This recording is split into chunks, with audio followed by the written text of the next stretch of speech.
아멘. 잠시 기도하겠습니다. 참 좋으신 주님, 이 시간 또한 주의 말씀을 선포합니다. 전하는 자나 듣는 자에게 동일한 은혜를 허락하여 주시고 우리 가운데 듣는 귀를 허락하여 주셔서 우리의 영의 귀가 열려 주의 음성을 들을 수 있는 시간이 되게 하시고 주의 말씀을 깨닫는 시간이 될 수 있도록 아버지 이 시간 인도하여 주시옵소서. 모든 영광 주 앞에 올려드리오며 살아계신 우리 주 예수님 이름으로 기도드립니다. 아멘. 우리 옆에 분들과 이렇게 인사했으면 좋겠습니다. 주님의 이름으로 사랑합니다. 주님의 이름으로 사랑합니다. 잘 오셨습니다. 네, 환영하고 축복합니다. 네, 최근에 제가 이게 즐겨보는 프로그램은 아니고요. 유튜브에 이 영상이 하나를 뜨길래 이렇게 하나를 클릭해 봤더니 이게 연관돼 가지고 계속 비슷한 영상들이 이렇게 뜨더라고요. 그 중에 이제 TV에서 하는 한 프로그램인데 바로 이 이혼 숙녀 캠프라는 이런 프로그램이 뜨는데 한번 딱 열어서 시작하면은 멈출 수 없습니다.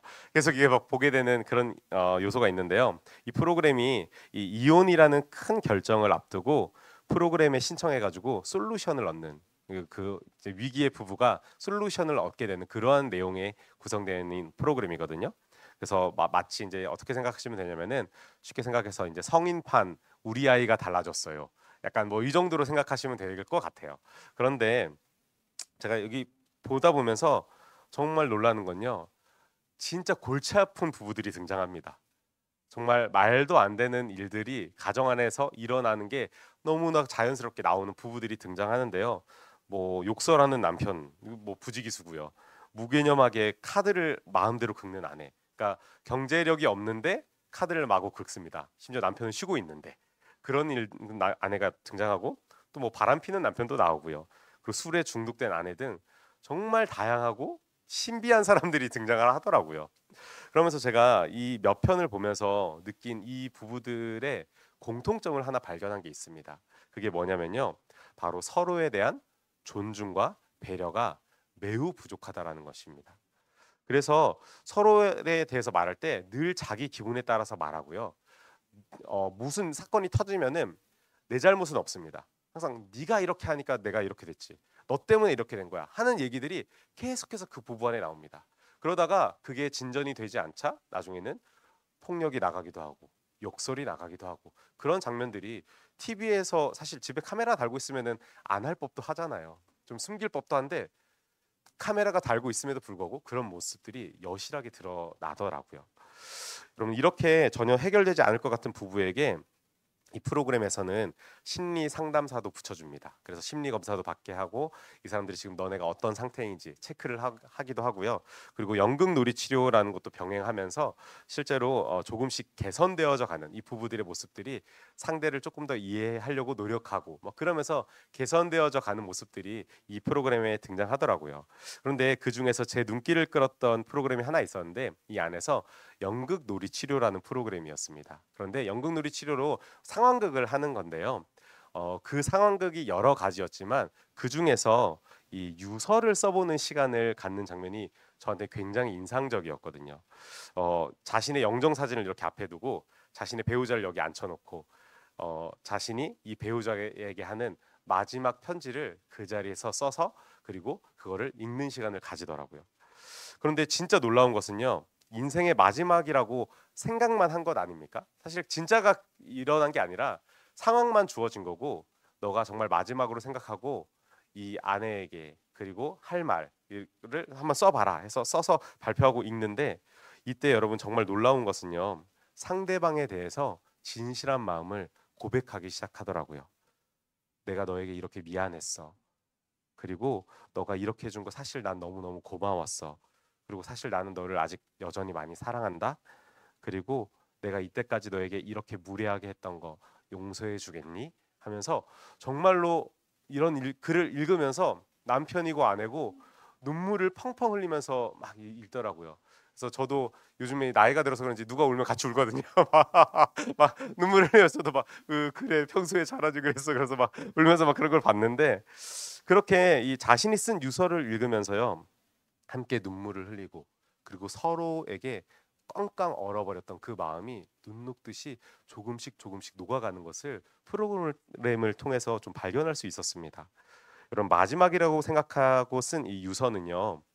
글을 잘 쓰는 사람이든 못 쓰는 사람이든 그리고 뭐 자주 썼던 사람이든 그렇지 않던 사람이든 자신의 인생을 돌아보고 정말 군더더기 없이 글을 쓰게 되더라고요.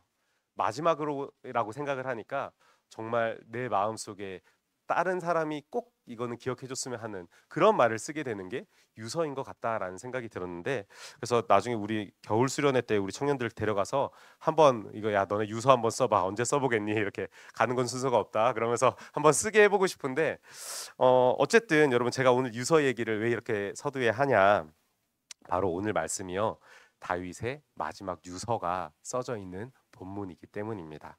여러분 오늘 본문에서요 다윗은 40년 동안 이스라엘을 통치했고 이제 모두가 가는 그 길로 가게 되었다라고 성경은 기록하고 있습니다. 그러면서 동시에 자신을 이어서 이제 이스라엘의 왕이 될 자신의 아들, 사랑하는 밧세바의 아들이었던 솔로몬이 이제 왕위에 올라가게 되는데, 그 솔로몬에게 마지막으로 쓴 유언의 내용이 바로 오늘 본문의 내용인 것입니다. 여러분 많은 이복 형제들 사이에서 정말 우여곡절 끝에 힘들게 왕위를 물려받게 된 사람이 솔로몬이라는 사람이거든요. 그래서 다윗의 걱정은 이만저만이 아니었을 겁니다. 그런데 이 솔로몬에게 내가 너에게 마지막으로 할 말, 이거 정확하게 두 가지가 있어 라고 저는 두 개로 한번 정리를 해봤거든요. 첫째는 이런 것이었습니다. 같이 한번 읽어볼까요? 시작. 여호와의 약속을 기억하라 라는 것입니다. 우리 열왕기상 2장 3절 말씀도 같이 한번 읽어보겠습니다. 시작.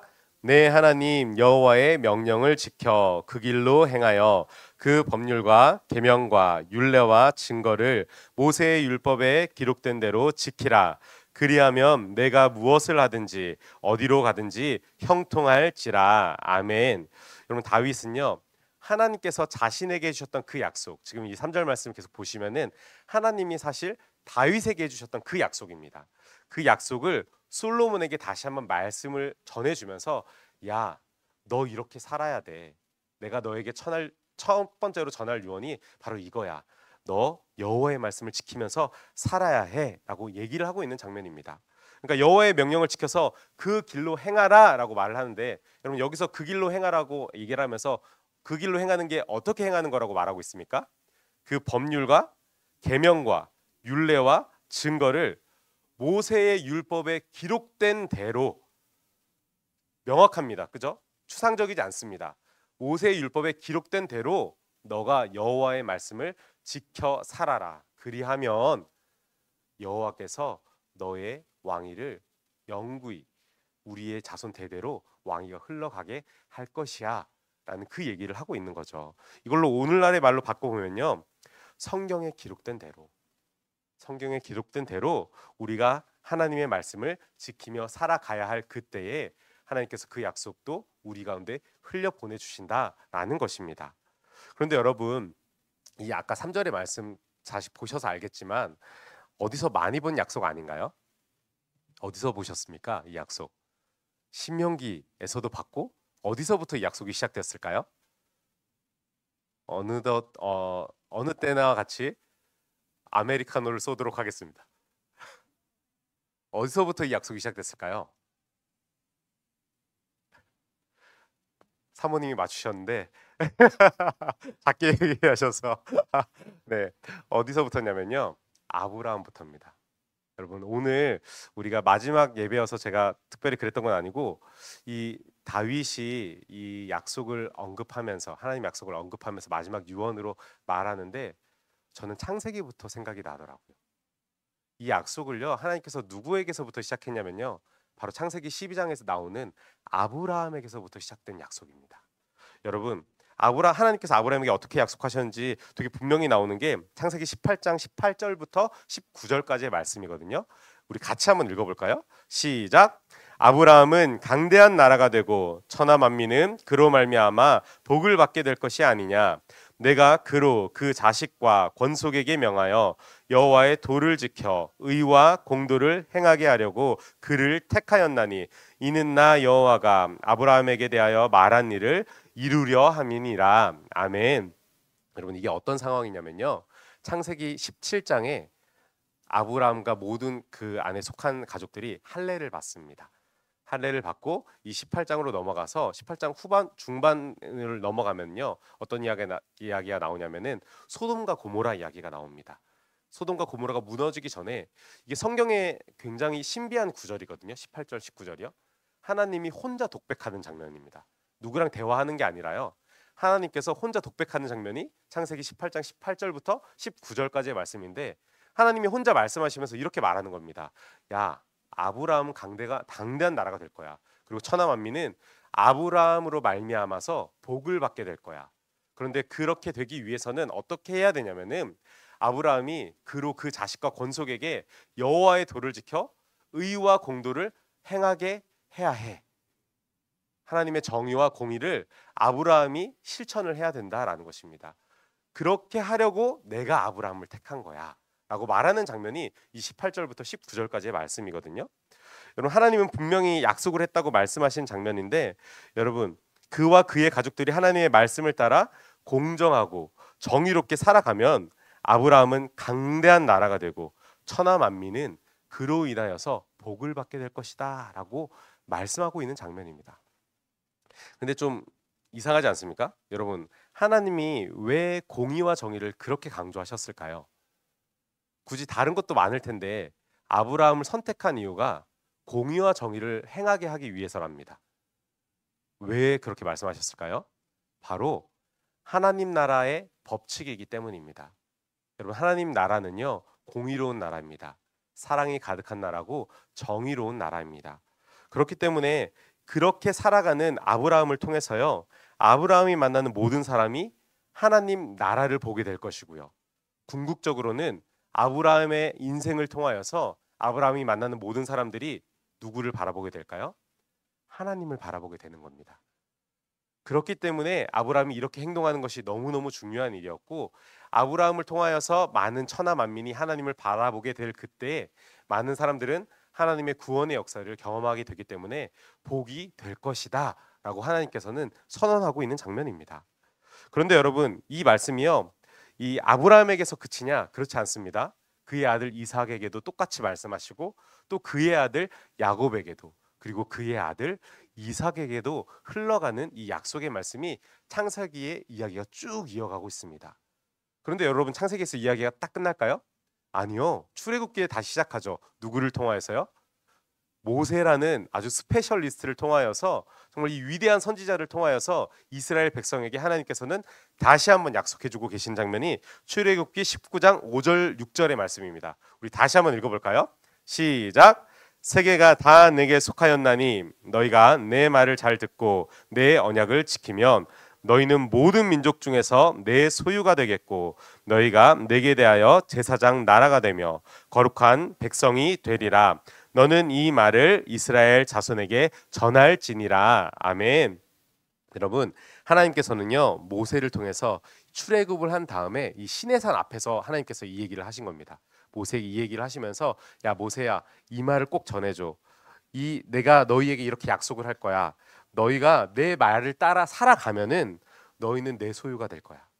그리고 너희는 제사장 나라가 될 거고 거룩한 백성으로 내가 아주 특별하게 삼을 거야. 여러분 여기서 생략된 말을 제가 예전에 한번 말씀을 드린 적이 있었는데 5절 앞에 사실 비록이라는 단어가 빠져 있습니다. 우리 한글 성경에 이 번역할 때 요걸 빼먹으셨는데 얼도우라는 영어 단어가 들어 있거든요. 그러니까 비록 세계가 다 내게 속하였지만 그러니까 모든 세상이 이미 내 거야. 그렇지만 그 중에서 너희가 내 말을 잘 듣는다면은 내가 특별하게 너희를 구별된 나의 민족으로 삼을 거야. 근데 조건이 있어. 뭐냐고? 내 말을 잘 들어야 돼. 내가 너에게 한 말 잘 들어야 돼. 하면서 모세에게 엄청난 율법을 쫙 막 이렇게 선포해 주시죠. 그리고 모세 역시 이 요단강을 건너갈 광야 2세대들에게 이 이야기를 또 그대로 전달하고 있는데요. 바로 모세의 고배열 설교인 이 신명기 말씀에서 이 이야기를 또 그대로 전해주고 있습니다. 신명기 1장부터 5장까지는요, 여러분 하나님의 율법에 대해서 아주 쭉 설명하고 있습니다. 모세가 여러분 너네 홍해 갈라는 거 못 봤지? 너네 10가지 재앙 못 봤지? 다 뭐 그래 너네 여기서 태어났으니까. 그런데 하나님이 이렇게 놀라운 일들을 우리에게 해주셨다.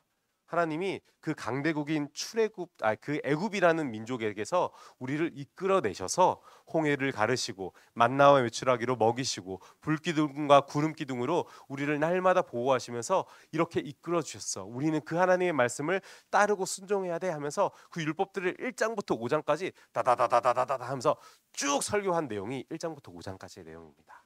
그러면서 6장을 시작하면서 모세가 당부하면서 이렇게 얘기를 하는데요. 우리 같이 한번 1절부터 3절까지 말씀을 한번 읽어볼까요? 시작.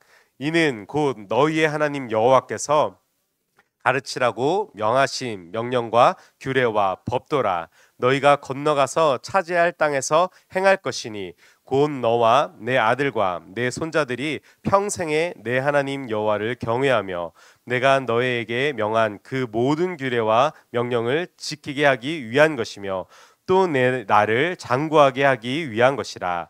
이스라엘아 듣고 삼가 그것을 행하라. 그리하면 내가 복을 받고 내 조상들의 하나님 여호와께서 내게 허락하심 같이 젖과 꿀이 흐르는 땅에서 내가 크게 번성하리라. 아멘. 이스라엘 백성들이 요단강을 건너 가나안 땅으로 들어가기 직전에 모세가 한 말입니다. 여러분, 하나님은 이렇게 하나님의 약속을 지키는 자들을 통하여서 하나님의 약속을 계속해서 이어가고 계셨던 것입니다. 그리고 오늘 본문의 다윗 역시 평생 동안 이 하나님의 약속을 신실하게 지키며 살아갔던 사람입니다. 여러분, 이 하나님의 약속의 말씀을 자신의 아들인 이 정말 불안한 왕위를 차지했던 그 솔로몬도 꼭 기억하고 지키길 바라는 마음에서 마지막으로 다윗이 솔로몬에게 전해줬던 그 말이었습니다. 여러분, 다윗은요 하나님의 말씀을 따라 사는 삶이 얼마나 중요한지를 알았던 사람입니다. 그가 사울에게 쫓겨서 도망 다닐 그때에도 자신의 아들 압살롬에게로부터 도망쳐서 여전히 광야를 돌아다녔을 그때에도 심지어 자기가 골리앗과 싸울 그때에도 내가 죄를 지었을 그때에도 하나님을 의지하며 살아갔던 그 사람이 바로 이 다윗이라는 사람이었습니다. 그래서 이 생의 마지막으로 하는 유언의 첫 말이요, 솔로몬아 여호와의 약속을 지켜라, 여호와의 약속을 기억해라 라는 말인 것입니다. 그리고 여러분, 이 약속의 말씀은요 오늘 말씀을 통하여서 우리에게도 주어진 말씀이라는 것을 기억하시기 바랍니다. 여러분, 하나님 나라의 백성은요 하나님의 말씀을 따라 살아가는 사람들입니다. 그의 말씀을 따라 이 땅 가운데서 하나님을 사랑함으로 정의와 공의로 살아가고 정직하고 순결하게 살아가는 그 사람이 바로 하나님의 백성들인 것입니다. 그렇게 살아가는 하나님의 백성들을 통해서요 하나님의 나라가 이 땅 가운데서 확장되어져 간다라는 것을 기억하시기 바랍니다. 정말 바라기는 사랑하는 우리 청년들이, 그리고 오늘 함께 예배드리는 우리 성도님들이 모두가 정말 하나님 나라의 백성으로 이 땅 가운데 살아가시기를 주님의 이름으로 축원합니다. 그리고 다윗의 유언 두 번째는 이것인데요, 같이 한번 읽어볼까요? 시작. 정의와 은혜를 실천하라. 여러분, 여기서 제가 실천하라라고 이렇게 더 명확하게 얘기한 이유는요, 하나님의 말씀을 따라 사는 거는요 구체적인 실천이 따라와야 된다라는 것입니다. 우리가 말씀을 읽으면서 이거를 굉장히 추상적으로 받아들일 때가 많이 있습니다. 저 은혜 받았어요. 오늘 하나님께 사랑을 받아서 사랑을 베풀 거예요. 내가 믿음이 좋아지는 것 같아요. 여러분, 어떻게 할 수 있습니까? 야고보서를 보면요 내 믿음이 행동으로 나와야 된다라고 설명을 하고 있습니다. 여러분, 우리의 말씀은요 진짜 구체적이어야 됩니다. 하나님의 말씀을 따라 살아야지. 그게 뭔데? 하나님 말씀 따라 사는 게 뭔데? 너 하나님 말씀 따라서 어떻게 살고 있는데? 정의와 공의를 하는 겁니다. 정의와 공의, 좋아, 멋진 말이다. 근데 그거 어떻게 하는 건데? 하나님의 말씀을 따라 사는 사람이 정의와 공의를 어떻게 실천하고 있는 건데? 그럼 우리는 좀 더 구체적으로 말씀을 묵상해야 된다라는 것입니다. 그리고 그 말씀이 우리 삶으로 드러날 때 우리의 믿음이 삶으로 나타나는 것이고, 이 말씀이 뜬구름 잡는 이야기가 아니라 실체가 되어서 우리 삶 가운데서 거하며 말씀을 우리가 살아낼 수 있다라는 것입니다. 여러분, 다윗은요, 이 솔로몬에게요, 두 가지 실천을 요구합니다. 바로 요압과 시므이를 죽이라고 말합니다.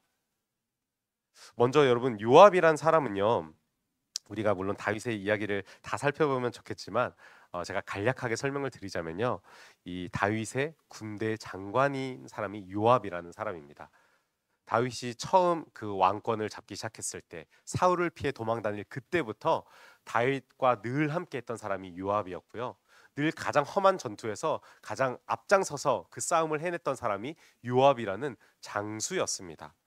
그러니까 다윗에게는 둘도 없는, 아주 옆에서 정말 이 사람 없이는 어떠한 전쟁도 할 수 없는 그러한 중요한 직책을 가졌던 사람이 이 요압이라는 사람인데요. 그런데 솔로몬에게 이 사람을 죽이라고 명령한 것입니다. 왜 그러냐면요, 이 다윗이 요압을 숙청해야 할 근거로 제시하는 게 바로 요압은 무죄한 자의 피를 흘리는 것을 즐기는 사람이었다라고 다윗은 말합니다. 여러분, 아브넬과 아마사라는 사람이 등장하거든요. 이 사무엘 상하를 보면은 이 아브넬과 아마사라는 사람이 등장하는데요.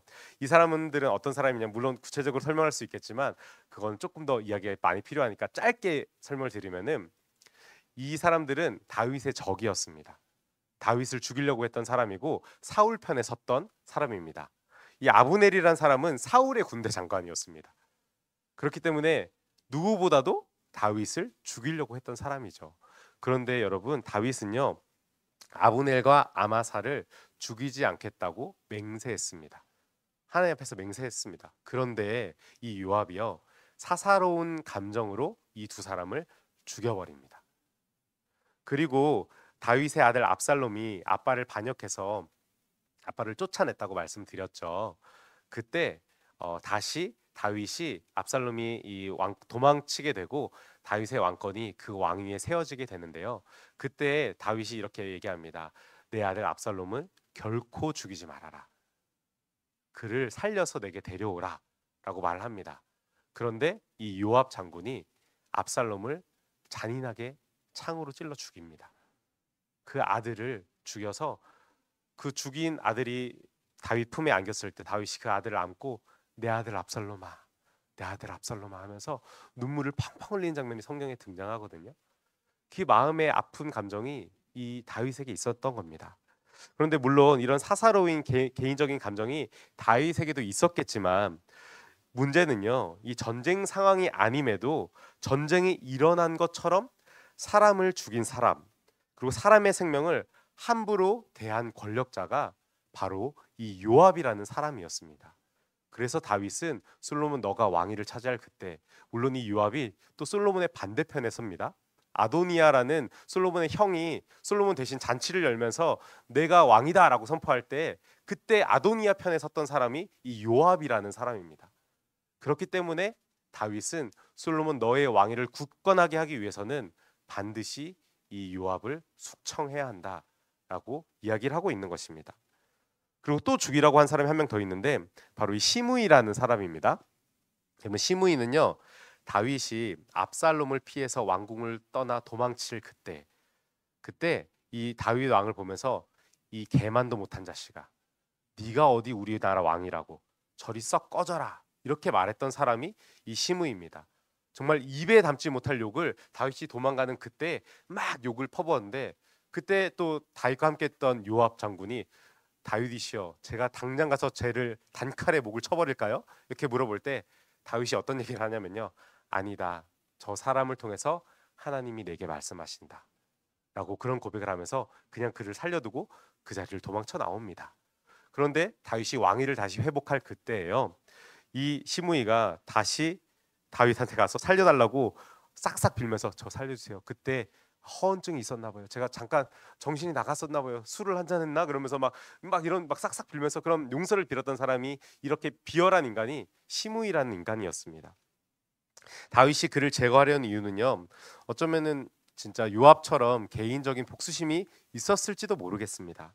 그런데 여러분, 중요한 것은요. 우리가 성서적 관점으로 봤을 때 시므이가 다윗을 저주했던 거는요. 하나님의 기름 부음 받은 자를 저주한 것입니다. 그건 무슨 의미입니까? 시므이는 하나님을 저주한 사람이라는 것입니다. 하나님의 권위를 인정하지 않고 하나님께서 세우신 그 왕을 인정하지 않는 그 모습이 마치 하나님을 인정하지 않는 그 모습이 시므에게 있었다라는 것입니다. 그럼에도 불구하고 여러분 우리 안에 그런 생각이 들 수 있습니다. 그래도 죽일 필요까지 있었나? 좀 살려둘 수는 없었나? 불쌍하잖아. 꼭 그렇게 악을 악으로 갚아야 되나? 예수님께서 악을 선으로 갚으라고 하셨는데 이런 얘기가 우리 마음속에 막 이렇게 떠오를 수 있을 것 같은데요. 여러분 올해 이 겨울 수련회 때 우리 청년부 겨울 수련회 때 강사로 오셔서 우리에게 꽤나 혼란을 주셨던 아주대학교 대장학문외과 이 김창우 의사 선생님 기억나십니까?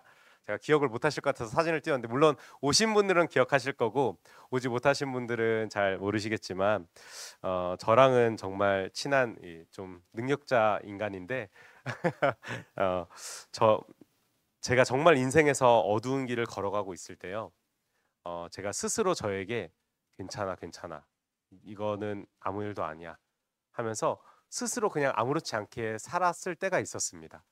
한 5, 6년 그렇게 살았던 것 같은데 그렇게 막 스스로를 다짐하면서 아니야, 난 괜찮아. 나 힘들지 않아.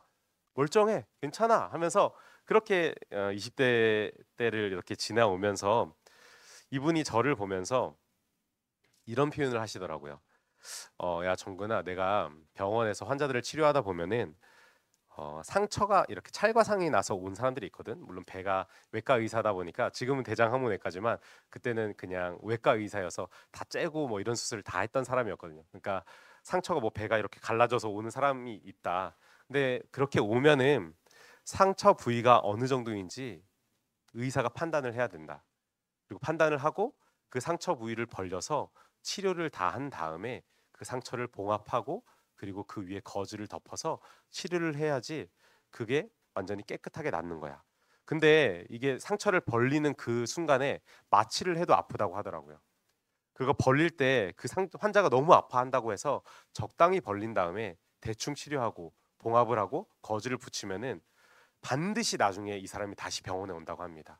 그게 더 골마가지고 더 큰 병으로 돼가지고 병원에 막 응급 상황이 돼가지고 실려오게 됐는데 그때에는 처음에 살짝만 벌려서 치료하면 됐던 그 수술이 아주 크게 벌려서 완전 전신 마취를 하고 완전 거기를 고름을 안에 쌓여 있는 고름을 다 끄집어 내 가지고 다시 거기에 약 치료를 하고 안에서부터 다시 꼬매고 그 위에를 다시 꼬매고 하는 아주 큰 수술이 된다고 하더라고요. 그런데 이러한 과정이 힘들다고 내가 거부하게 되면은 나중에 더 큰 병이 생기고 그리고 심하면은 그 사람은 사망에 이르게 된다라고 얘기를 하더라고요. 그러면서 저에게 해주는 얘기가 지금 네가 네 상태가 괜찮다고 넘길 수 있어. 그래, 그럴 수 있어. 그런데 지금 너가 하나님 앞에 너의 상처를 제대로 꺼내지 않으면 너의 문제를 하나님 앞에 제대로 꺼내지 않으면 나중에 너는 더 크게 손대야 될지도 몰라. 지금이야. 지금 제거할 거는 제거해야 돼. 라고 얘기를 하시더라고요. 여러분 요압과 시므이는요. 하나님의 정의, 하나님의 권위에 직접적으로 도전했던 사람들이었습니다. 물론 그대로 놔둘 수도 있었습니다. 그런데 그렇게 놔뒀다가는요. 장차 솔로몬을 통해 세워질 하나님 나라가 흔들리게 될 거를 다윗은 뻔히 알고 있었던 겁니다. 그래서 이 사람들은 쓴뿌리와 같은 존재들이었고 다윗은 하나님의 권위와 하나님의 정의를 세우기 위해서 이 요압과 시므이를 숙청하라는 유언을 남겼던 것입니다. 사랑하는 우리 청년 여러분, 함께 예배드리는 우리 성도 여러분, 우리가 하나님의 공의와 정의를 세워갈 때 내가 하나님의 말씀을 따라갈 때 때로는 아프더라도요. 우리의 잘못된 습관을 제거해야 될 때가 있습니다. 아주 과감하게 막 담배 끊을 때 그런 표현하죠. 제가 담배 펴본 적이 없어서 잘 모르겠는데 담배는 줄이는 게 아니라 끊는 겁니다. 줄여 나갈 수 없습니다. 우리가 담배뿐만이겠습니까? 모든 습관들이 그렇습니다. 안 좋은 우리 행동들 제가 조금씩 줄여 나가겠습니다. 거짓말입니다. 여러분 줄여 나가는 거 아닙니다. 죄는요 끊는 겁니다. 끊고 다시는 돌아서고, 그게 회개의 참된 의미거든요. 그럼 회개는요, 내가 하나님 앞에 나와서 하나님 죄송해요, 이거 제가 잘못했어요, 기도를 하잖아요. 그러고 나서 또 죄를 지으면 그거 회개 아닙니다, 여러분. 회개는 내가 가던 길에서 돌아서는 것, 그게 회개입니다. 그 회개의 모습이 이 삶 속에서도 필요하다라는 것을 분명하게 얘기하는 겁니다. 물론 여러분, 그럴 때요, 너무너무 많은 노력이 필요합니다. 우리의 마음의 결단이 필요하고요, 자꾸 우리가 그곳으로 가려던 습관들을 깨야 되고요, 주일날 아침에 일찍 일어나야 되는데 내가 이때쯤 일어나야지 하면서 맨날 지각하는 그거 습관이거든요.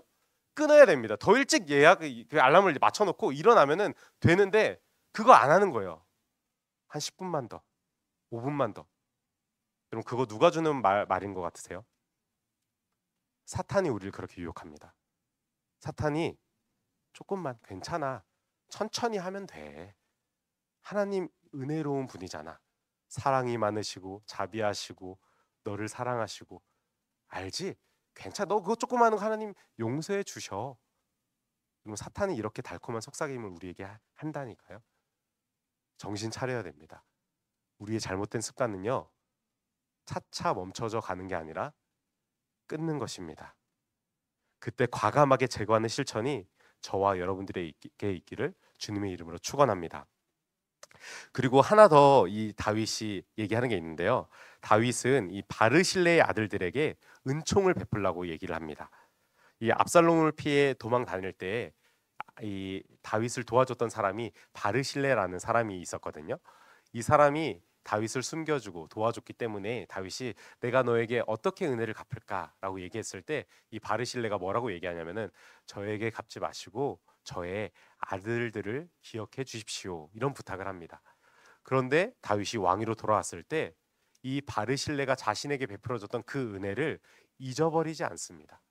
그리고 유언으로 남깁니다. 솔로몬에게, 야, 압살롬, 네 형 압살롬을 피해서 내가 도망 다닐 그때에 바르실레가 나를 도와줬다. 그러니 그의 아들들을 네가 먹는 식탁에 같이 함께 식사할 수 있도록 하여라, 라는 유언을 남깁니다. 여러분, 왕과 함께 식사하는 평민의 가족입니다. 어마어마한 은총을 받는 것 아닙니까? 네 상에서 먹는 자 중에서 참여하게 하라고 유언을 남긴 것입니다. 여러분, 하나님 나라는요, 서로에 대한 고마움, 감사함이 실제로 나타나는 곳입니다. 요즘에는 잘 나가는 예능이 별로 없어서 모르겠지만, 옛날에 한창 잘 나가던 예능 중에 무한도전이라고 있습니다. 무한도전 세대가 아닌 분들도 무한도전을 알 수도 있는데, 무한도전에서 이 박명수라는 사람이 아주 직설적으로 얘기하기 유명했던 사람이거든요. 그 사람이 했던 말 중에 이런 말이 기억나더라고요. 여러분, 감사의 마음은 돈으로 표현하세요. 물론 이게 되게 거친 표현입니다. 거친 표현이긴 한데 무슨 의미입니까? 감사의 마음은 숨기는 게 아니라, 내 마음속에 담아두는 게 아니라 겉으로 드러나야 한다라는 말입니다. 그럼 말 한마디라도요, 우리가 고맙습니다, 감사합니다, 사랑합니다, 서로에게 이렇게 표현을 해야지 그 사람이 이 사람이 나에게 정말 고마워하는구나, 감사하는, 물론 그 얘기를 들으려고 하는 일은 아니겠죠.